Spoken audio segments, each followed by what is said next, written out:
Happy birthday to former Nickelodeon star Drake Bell and the best actor that plays Spider-Man, Tobey Maguire. Xavier back again with another video, and this will be my only rant of the day. Without further ado, let's get right into it. We got two classic hip-hop albums turning 20 years old. And here they are. So, which album should I talk about first? I'm going to start with the Queen Bee first.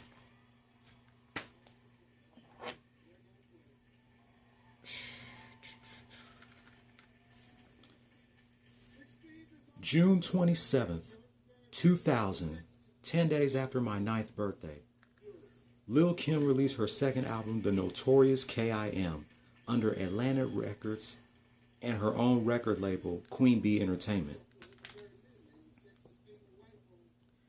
The album debuted at number 4 on the Billboard 200, selling 229 copies in its first week, achieving Lil' Kim's highest peak and biggest first week sales, and reached the top R&B/hip-hop albums chart. A commercial success, The Notorious K.I.M was certified platinum on August 2nd, 2000. Good, it definitely deserved to go platinum. It was the best-selling female rap album in 2000 with sales of over 1.4 million copies in the US. To this day, The Notorious K.I.M has sold over 5.2 million copies worldwide.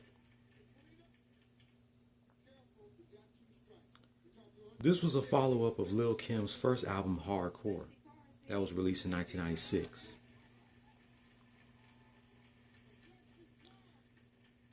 The album title was going to be originally called Queen Bitch, named after one of her singles from her first album, but decided against it as Missy Elliott has used She's a Bitch and did not want anybody being confused.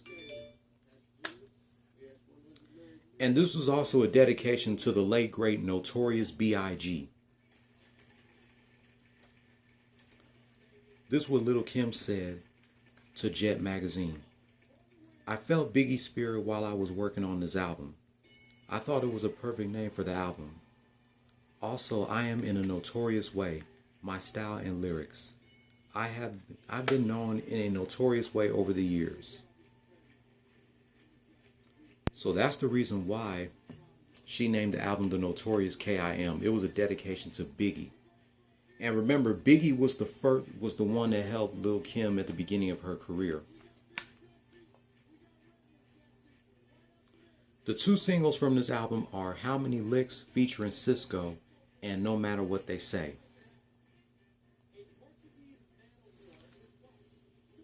Speaking of Cisco, he's one of the guest appearances on here, as well as Redman, CeeLo of Goody Mob, Mario Winans, Grace Jones, Lil Season Junior Mafia, Puff Daddy, Carl Thomas,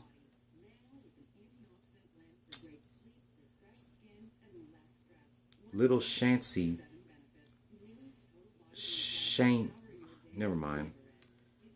and Mary J. Blige.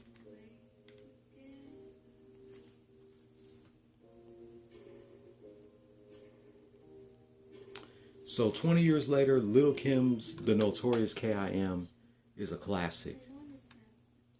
This and Lil' Kim's first album, Hardcore, are my two favorite Lil' Kim albums. My dad has Lil' Kim's first album, I got her second. Like I said, I was already 9 years old, 10 days before this album came out, on my way to the 4th grade. The executive producers were Sean Puff Daddy Combs, Lil' Kim, and the late Notorious B.I.G.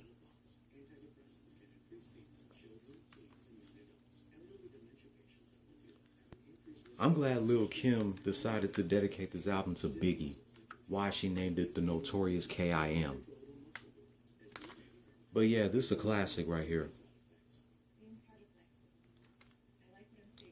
Thank you, Lil' Kim, for 20 years of this project. And thank you for dedicating this to the Notorious B.I.G., who we all wish was still here today.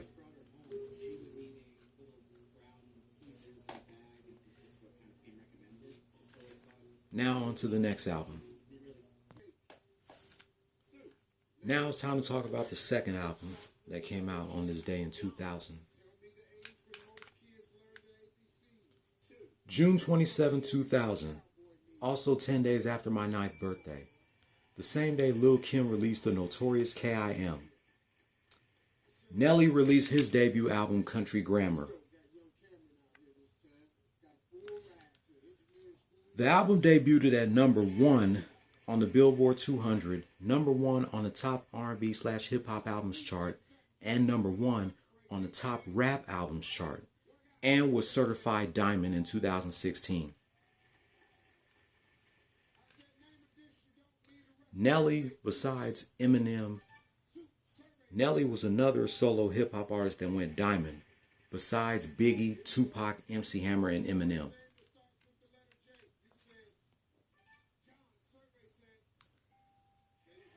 Four hit singles: Country Grammar, Hot Shit, Batter Up, Ride With Me, and E.I.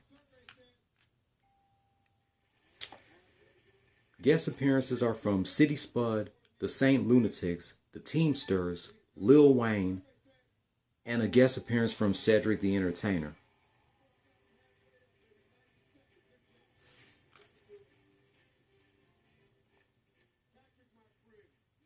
So, looking back on Nelly's Country Grammar 20 years later,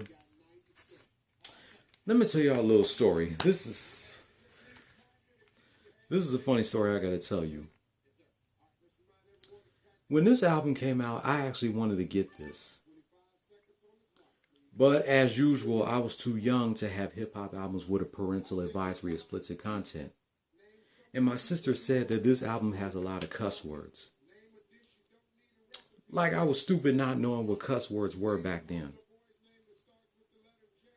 Well, fast forward 20 years later today. I got this and I can listen to it anytime I want. The only question is, do you think Nelly's Country Grammar is a classic? This and Nellyville are my favorite two Nelly albums, even though I don't like Nelly like that, because to me, Nelly was never that good to me. I mean, he had a couple of classics here and there, like Country Grammar, E.I., Hot in Here, etc., but Nelly's not really one of my favorite rappers, but I decided to order this album to celebrate 20 years of it, because it's one of my favorite Nelly albums. So I can't really tell you if this is a classic or not. I'll leave it up to y'all. Do you think Nelly's Country Grammar is a classic looking back 20 years later?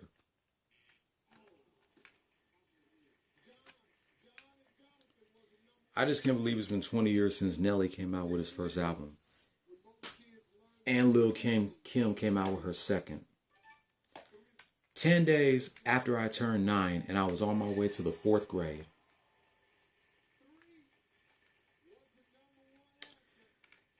But that's going to wrap up my rant celebrating 20 years of Lil Kim's The Notorious K.I.M. and Nelly's Country Grammar. Let me know which one of these albums do you like the most. And do you think Nelly's Country Grammar is a classic looking back 20 years later? If you're new here, hit subscribe if you like the content and hit that notification bell for my next anniversary rant. If you're not new here, give this video a thumbs up or thumbs down and leave your comment down below. And I'll catch you tomorrow reminiscing 19 years of Stone Cold Steve Austin calling out Booker T from the June 28th, 2001 edition of SmackDown. Don't follow your dreams, chase them. Peace. Happy 20th anniversary to Lil Kim's The Notorious K.I.M. and Nelly's Country Grammar.